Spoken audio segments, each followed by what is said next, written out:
আচমকাই হরপাবানের পরিস্থিতি শিলিগুড়ির মাটিগাড়ার বালাসন নদীতে সেতুর কাজ চলাকালীনই পাহাড় ভেঙে যেন নেমে আসলো জল। তখনও শ্রমিকরা নদীর মধ্যেই কাজ করছিলেন, জল ছিল না, হঠাৎই জল বেড়ে যায়। দেখতে না দেখতেই তাদের কাজে নিযুক্ত একাধিক আর্থ মুভার ক্রেন জলের তলায় চলে যেতে থাকে। এগুলোর চাকা পর্যন্ত ডুবে যায়। আশেপাশে অনেকে পাথর তুলছিল, অনেকে স্নান করছিল নদীতে। তারা বুঝে উঠতে পারছিল না কি হচ্ছে। এভাবে জল বাড়তে দেখে বুঝতে পারেন পাহাড়ে বৃষ্টি হয়েছে। গত বছরও একইভাবে জল বেড়েছিল বালাসনে। তার আগের বছরও জল বেড়ে সেতু ক্ষতিগ্রস্ত হয়েছিল, সেখানে ডাইভারশন করা হয়েছিল, সেগুলোও হরপাবানের কারণে নিশ্চিহ্ন হয়ে যায়। তাই এলাকাবাসী এই বালাসন নদীকে পাগলা নদী বলেই চেনেন। এদিন 3 যুবক স্নানে নামলে তলিয়ে যেতে থাকে। তারা যদিও পরে উপরে উঠে আসেন, তবে যে সমস্ত মেশিন সেখানে নামানো হয়েছিল তার চাকা জলে ডুবে যায়। বালাসন নদীর পালপাড়া অংশে এলিভেটেড মহাসড়কের কাজ চলছে। সেই কাজ করতে গিয়ে সেখানে সেতু তৈরি করা হচ্ছে। সেই সেতুর পিলার ইতিমধ্যেই তৈরি হয়ে গিয়েছে, তবে সেতুর গার্ডার বসানোর কাজ চলছে। এখন সেই নদীর মধ্যে প্রচুর আর্থ মুভার এবং ক্রেন নামানো হয়েছে। এই সময় নদীতে জল নেই বললেই চলে, কিন্তু এদিন বিকেল 3:30টার পর হঠাৎ করেই জল বাড়তে শুরু করে। 5 মিনিটের মধ্যেই নদীর জল বেড়ে যায়। ব্যাপক স্রোত নিয়ে জল বয়ে যেতে থাকে। মেশিনগুলো পড়ে থাকে নদীর মধ্যে, আর শ্রমিকরা চলে আসেন ওপরে। আশেপাশের মানুষদেরকে সতর্ক করে দেওয়া হয় এই সময় যাতে নদীতে না থাকে। বিশেষ করে বর্ষার এই সময় হরপাবান হওয়ার আশঙ্কা থেকেই গেছে, তাই সতর্ক করা হয়েছে বাসিন্দাদের এবং যারা নদীতে নামবেন তাদেরকে এই বিষয়ে জানানো হয়েছে। এদিন শ্রমিকরা কি জানাচ্ছেন এবং আশেপাশের মানুষ কি বলছেন ঘটনা সম্পর্কে আমরা শুনবো।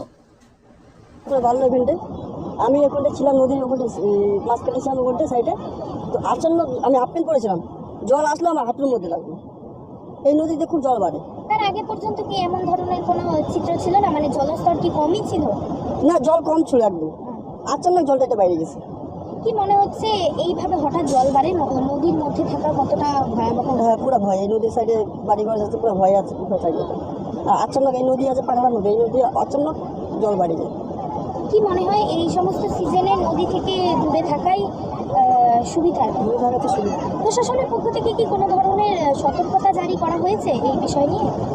এই বিষয়ে প্রশাসন বলছে, কিছু বলেছে? ওটা তো বলছে ওটা বাঁধ ওদিকে হচ্ছে, প্রশাসন এই সাইড থেকে বাঁধের কাজ হচ্ছে।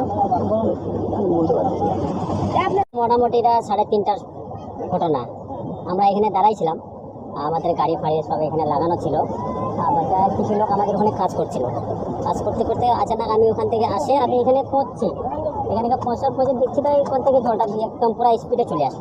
যখন আসলো তখন আমি আমার ড্রাইভার লোককে বললাম, ভাই গাড়িটা উঠাই নাও উপরে, কেন এখন জলটা তো বেড়ে গেল। তো মোটামুটি 5 মিনিটের সময় লাগেনি, আমি ওখান থেকে আসার পর্যন্ত 2 মিনিট লাগেনি। 2 মিনিটের মধ্যে পুরো নদীতে জল ভরে গেল। যখন জলটা ভরলো তখন সবাই আসলো, গ্রামের লোক দেখলো, ওদিককার লোক আসলো, সবাই দেখে কিছু বললো নাই, সবাই দাঁড়িয়ে গেলো। আর 2-4টা না, এমনি তো কিছু হয়নি কারো, যা কিছু আছে ভালোই আছে, আর কারো কিছু হয়নি। আর যা কিছু আছে এটা আমরা ব্রিজের কাজ করি সবাই মিলে, আমাদের বাড়ি এদিকে সোনাপুরে, বেশি গান টুন নাই। এই সিজনে কতটা ভয়াবহ? হ্যাঁ, এখন তো বিশাল বর্ষার কথা তো বলা যায় না। বর্ষা যখন আসবে তখন এই নদী আচানক একদম বর্ষা বাড়ে যায়। হ্যাঁ, এই নদীর জল নাই, এটা পাহাড়ের জল। এই যখন মোটামুটি আধা ঘন্টা আগে তো আমরা এখানে ছিলাম, তখন তো কিছুই ছিল না। আমি মুখ টুক ধুয়ে আসলাম, ধুয়ে তো আবার খাবার টাবার খেয়ে বাস এমনি বসেছিলাম আজ গাড়িতে। বা গাড়ি থেকে নামার পরেই দেখছি তো এত বড় জল।